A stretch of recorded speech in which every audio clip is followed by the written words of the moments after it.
Last but not by no means least, Prejelin from the Johannesburg Stock Exchange. Thank you, Angela. Hi, my name is Prejelin Naggan from the JSE. I head up the primary markets division at the JSE, which is a unit responsible for business origination across equity and debt listings at the JSE. Also responsible for trying to develop new products for primary issuances of equities and debt. Just very briefly on the JSE, for those of you that don't know, the JSE is ranked globally as the second best exchange in the world. That's according to the World Federation of Exchanges, so a real accolade for the JSE. The JSE gets number one rankings across fields such as the ability to raise financing via the equity markets, number one for its incorporation of certain reporting and auditing standards into our listing requirements. So, an exchange that we in South Africa and I think on the continent are proud of. We've got two boards on the JSE for equity raisings, the Altex board and the main board, focused on different companies at different stages of their growth profiles. I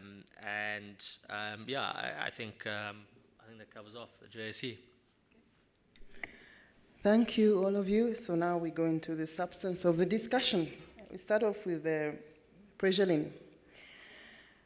Capital markets are cited as underutilized resource of capital.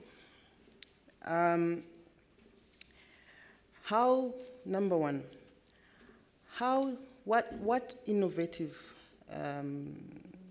ways are you trying to get your investors invested in African infrastructure? And secondly, what should developers do to access some of that capital? So I think, Angela, it's obviously safe to say that capital markets are being underutilized at present. My response, I guess, will look at two things. One is a new initiative that we're undertaking at the JSE together with National Treasury and in conjunction with the World Bank, which is the creation of a listed project bonds framework. And the second piece of my response, I think, will relate to special purpose acquisition companies. Alex mentioned that term earlier. It's a SPAC. So I'll talk a bit about that. So from a listed project bonds perspective, that is a key initiative for us at the JSE. I'll just give you some context around what that is. So at the moment, most infrastructure finance is done via project finance, via banks, and it's warehoused either on bank balance sheet, George, I know you'll talk about that a bit, or directly on the balance sheets of state-owned enterprises or municipalities. But you've got an instance now where you've got these infrastructure needs and capital sources which aren't able to meet those infrastructure needs. That coupled with certain bank regulations and Basel III in particular, I think might increase the cost of funding from the bank. So we have to try and look at closing that funding gap in a more sensible way.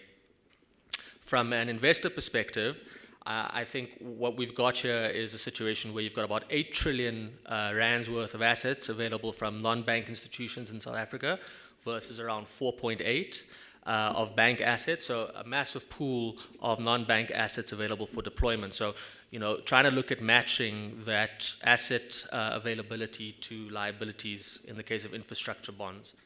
Other regulations such as Reg 28 of the Pensions Fund Act and other certain types of regulations require institutional investors to invest in listed securities. So you can follow the line of thinking here. We've got a funding gap, we've got a pool of assets, and we've got assets that required to be listed. So this listed project bonds framework, we believe, could achieve matching of those assets in a listed and tradable security on the JSE. There is certainly precedent for listed project bonds globally.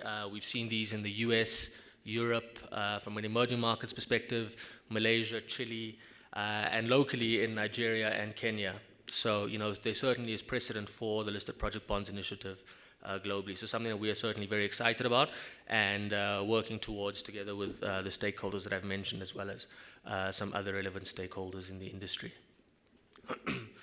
The second piece that I mentioned related to SPACs. And what that is really is a listed shelf company.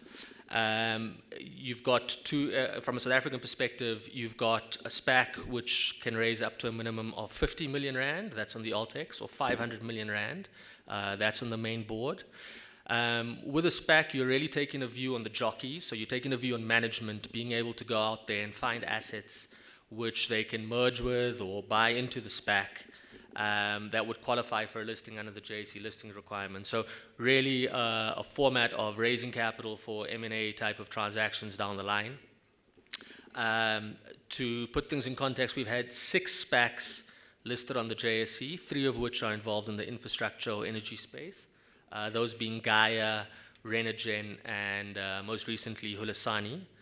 The combined capital raised by those 3 SPACs is 1.1 billion rand. So, certainly a real example of capital being raised for infrastructure and energy in South Africa.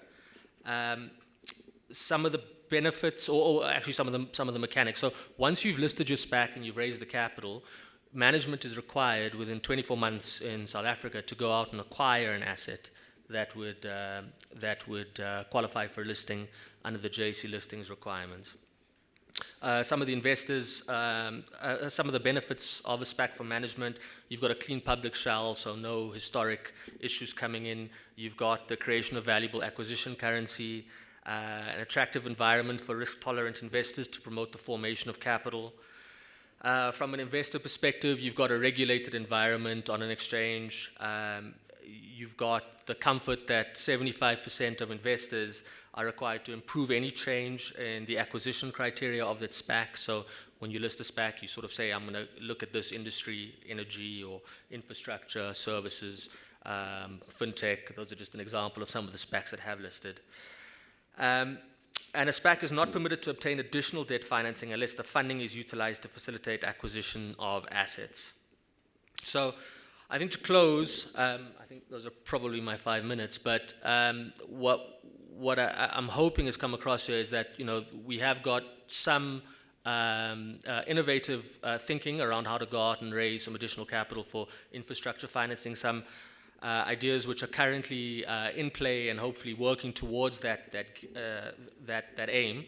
But certainly, this is an area where any new idea, any new potential source of funding is something that we should all be looking at, and certainly as the JSE, we'd like to think of ourselves as being innovative and trying to facilitate business. So, we would certainly look towards coming up with new ideas as the infrastructure development of our continent rolls out.